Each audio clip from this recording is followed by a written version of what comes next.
Auto కార్మికులు అందరూ కూడా విజయవాడ సెంట్రల్ నియోజకవర్గంలో ఉన్నటువంటి వైఎస్ఆర్ సంబంధించి అధ్యక్షుడు కోటేశ్వరరావు, నాగాంజీలు, అలాగే ఇంకా చాలామంది లీడర్లందరూ కూడా కలిసి ఆర్గనైజ్ ఆటో కార్మికులు నిత్యం సమస్యలు ఎదుర్కొంటా ఉన్నారు.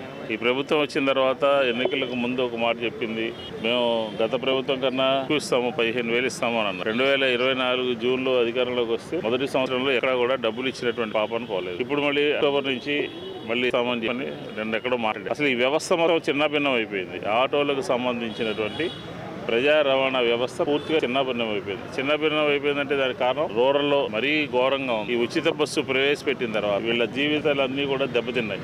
దాన్ని ఏ రకంగా చేయాలి? ఎన్నికల ముందు మాట చెప్పింది ఇది కాకుండా ఎన్నికలకు ముందు చెప్పినటువంటి మాటని నిలబెట్టుకోవాలని కోరుతాం. అలాగే సంక్షేమ బోర్డు కూడా ఒక ఏర్పాటు చేస్తానని చెప్పారు. ఆ సంక్షేమ బోర్డు ఏర్పాటు చేయాలి. అందరికీ సంబంధించినటువంటి అనేక ఇష్యూస్ ఉన్నాయి. పిల్లల చదువు కానివ్వండి, ఇళ్లకు సంబంధించినటువంటి కానివ్వండి, ఇలా రకరకాలైనటువంటి కార్యక్రమాలన్నీ కూడా సంక్షేమ బోర్డు ద్వారా ఈ రాష్ట్రంలో అత్యధిక సంఖ్యలో ఉన్నారు. విజయవాడలోనే దాదాపు 40,000 మంది ఉన్నారు. విజయవాడ నగరంలో ఇలా ప్రతి నగరంలోనూ ఆటోల మీద ఆధారపడి జీవించేటటువంటి వాళ్ళందరికీ కూడా ప్రభుత్వము ఒక విశాల దృక్పథంతో అందరికీ కూడా మేలు చేయాలనే ఉద్దేశంతో, అలాగే నగరంలో పోలీసులు కేసులు రాసేస్తున్నారు. చాలా విపరీతంగా షట్లు లేదని, పొల్యూషన్ లేదని, చిన్న విషయాలకి కూడా ఆటో వాళ్ళని ఇబ్బంది పెడుతున్నటువంటి పరిస్థితి ఈరోజు నగరంలో మనకు కనబడతా ఉంది. కాబట్టి దాని నుంచి బయటపడాలనే ఉద్దేశంతో ప్రభుత్వం దిగి రావాలి, ఆటో వర్కర్ల సంక్షేమం కోసం పనిచేయాలనే ఉద్దేశంతో ఈరోజు వాళ్ళు పెట్టారు. వాళ్ళ పక్షాన వైఎస్ఆర్ కాంగ్రెస్ పార్టీ పోరాడుతుందని చెప్పి ఈ సందర్భంగా చెప్తాం. అధ్యక్షుడిని నా పేరు పసుపులేటి కోటేశ్వరరావు. ఈ కార్యక్రమం జెండా ఏంటంటే మనకి జియో నెంబర్ 21 ఆ రోజు మనకి పెట్టలేదు, ఈ రోజు రద్దు చేయమని మనం కోరుతున్నాము. అది జియో నెంబర్ 21 ఆటో డ్రైవర్ కార్మికులకి అవుతుంది. ఎందుకంటే కేసులు విపరీతంగా రాస్తున్నారు. మా పేద బతుకుల్ని ఇంకా పేద బతుకులు చేస్తున్నారు కార్మికులు. అందువల్ల 15,000 చేశారు. 15,000 చేయడం వల్ల అది కూడా సంవత్సరం అయిపోయింది, సంవత్సరం దాటిపోయింది, సంవత్సరంన్నర అయిపోయింది. ఫస్ట్ సంవత్సరం జూలై నెలలో చేయాలి, అది చేయలే. ఇది రెండవ సంవత్సరం అయిపోయిన తర్వాత రెండో సంవత్సరం రన్నింగ్లో చేస్తున్నారు. ఈ 15,000 ఇవ్వడం వల్ల మాకు మామూలుగా 15,000 ఇస్తే పర్లేదు, బాగానే ఉండేది. ఈ ఫ్రీ బస్సులు పెట్టడం వల్ల, సీసీకి ఫ్రీ బస్సులు పెట్టడం వల్ల ఈ 15,000 ఇచ్చినా కూడా రోజుకి ఇదివరకు మేము 600-700 ఇంటికి తీసుకెళ్లేవాళ్ళం. ఈ రోజు 200-300 కూడా కార్మికులు ఇంటికి తీసుకెళ్లేకపోయిన పరిస్థితి అయిపోయింది. మరి దుర్భరమైన జీవితం అయిపోయింది ఫ్రీ బస్సులు పెట్టడం వల్ల. ఈ 200-300 తీసుకెళ్ళకపోతే ఆటో కార్మికుడు ఒక అద్దె ఆటో వేసుకునేవాడు ఏం బతుకుతాడు, ఏం ఓనర్కి ఏమి తాడు, వాళ్ళ ఇంట్లో ఏం పోషించుకుంటాడు, రోడ్డు మీద బతకాల్సిన పరిస్థితులు కూడా లేకుండా పోయింది. ఇంకా అడుగు తినాల్సి వస్తుంది మా ఆటో కార్మికులు.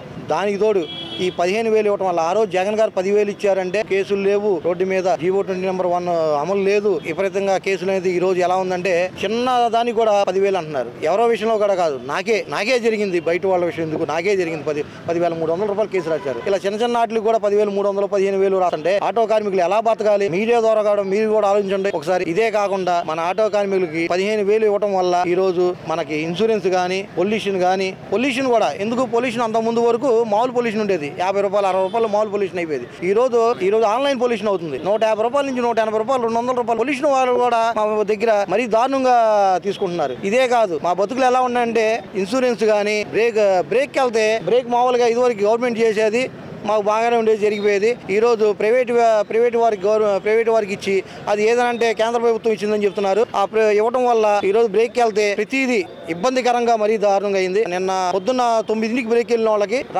సాయంకాలం 7 గంటలు అయింది. అంటే ఒక రోజు ఆటో కార్మికుడు సంపాదించే 200-300 కూడా సంపాదించుకోలేని పరిస్థితి అలా అయిపోయింది. బ్రేక్ వెళ్ళి చలానాలు కట్టాలంటే 2,600 బ్రేక్ చలానా, మేము 1,300 చలానా కడుతున్నాం. అది కాకుండా మధ్యలో మీడియేటర్స్ కానీ ఇవన్నీ కలిపి 2,600 అవుతుంది. దానితో నెంబర్ ప్లేట్లు కానీ అది కాకుండా స్టిక్కరింగ్ అని చెప్పేసి 3,200 అవుతుంది. 3,200 ఆటో కార్మికుడు పెట్టగలరా?